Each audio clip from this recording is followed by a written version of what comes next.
Қараңғы қазақ көгіне өрмелеп шығып күн болам. Қараңғылықтың көгінде күн болмағанда кім болам? Деген өлең біраз уақыт болды есімде қалып қалғанына. Мен қазір өзімнің 7 күндік челленджімнің 6-шы күніндемін. Телефон, интернетсіз, интернет дегенде әлеуметтік желісіз, түрлі ойлар келеді. Соның бәрін қазір ғана тоқтатқанда бір ой келді.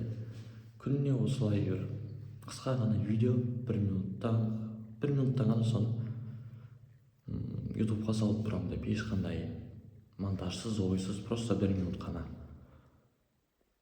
Оны бір ойладым, мүмкін ертең түсірген дұрыс шығар деп, күн жарықта немесе мына жақта хотя бы туалетте емес деп ше. Соңында өтірік болсын істей салайын дедім. Барымен көп ойлар келді, оның бәрін қазір ұмытып қалдым не айтатынымды.